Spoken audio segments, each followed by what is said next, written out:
So the Free Speech Union is launching a hotline for anyone arrested or contacted by the police under Scotland's hate crime law. The group, which campaigns for freedom of speech, said it's attracted 1,000 new Scottish members in recent weeks as the row over the new law intensifies. I'm pleased to say I'm joined now by Stephen O'Grady from the Free Speech Union. Stephen, thank you very much for joining us. Thanks for having me on.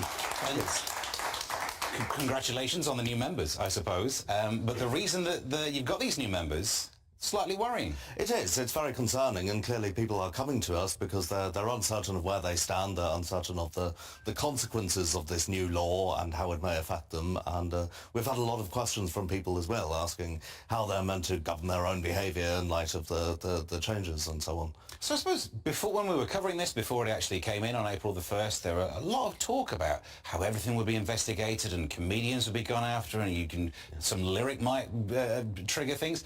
That's not the world we're living in right now, though, is it? No, and it seems curious. Police Scotland seems to be departing from their own guidance on this, that up until the 1st of April they had their long-standing hate crime national guidance in which they said that anything should be investigated based purely on the perception of a complainant. If they perceive malice or ill will behind something that somebody has said, they said that they will record it and they will investigate it. We now hear that Humza Yousaf has been complained about thousands of times, so much so that they have a script for their call centre workers at Police Scotland where they're specifically told that there is no ill will or malice behind things that Humza Yousaf has been saying, so they can switch the complaints off. So there's no consistency in the way in which they're approaching it, and it's all, what they are delivering is very different to what they've promised. So the problem with that then is you've got a law that it's very difficult to understand what it is. So as a citizen, as a law-abiding citizen, how do you work out whether you're about to break that law or not? Well, it's incredibly difficult for people to do this, and a lot of it also, given the impact of perception-based reporting. The test in the law is what a reasonable person would consider, and I think most of us would consider ourselves reasonable. The question is, the reasonable person making the decision there could be Police Scotland, determining whether to make an arrest. Ultimately, it would be a jury, 15 in Scotland, people picked at random from the electoral register, and I have some confidence that presented with a set of facts, a jury would likely reach the right decision. But until then, there's an entire process that people would have to go through. The police make a decision to arrest them. They could then, if they've said something online, they have their house searched, because this is a power under the law. They can seize electronic devices, so they come out with hard drives and evidence bags for the neighbours to see all the conclusions that people could draw from that sort of thing. If they're a journalist or an activist, their laptop that's been seized like that, it's a tool of the trade. It stops them from being able to continue what they're doing. They may not be able to replace it while the police hold on to it for months and months. And overall, the process becomes the punishment then as well. So it's not just about the effect of the law if a prosecution is seen to fruition. It's also as we go through, and eventually people will start just inhibiting their own behaviour because they're unsure of what they're allowed to say, unsure of what they can do, and the simple solution is just to keep quiet. Have you had anyone approach you from academia?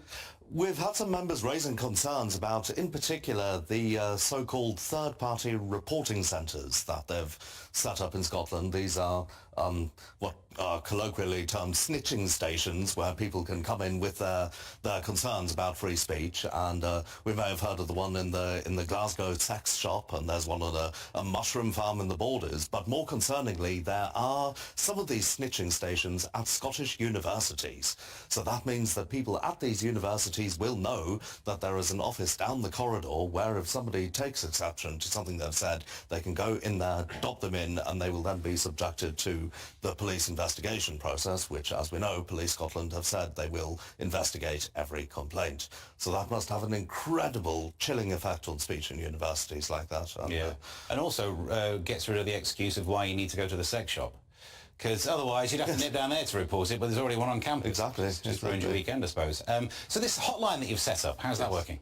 Well, we have an arrangement in place with Levy McRea, who are a leading Scottish criminal law firm, and this is designed so that people who do find themselves in difficulty with the police, and that could be either an arrest, or it could be, which is more common in these sorts of cases, an invitation to an interview under caution down at the station.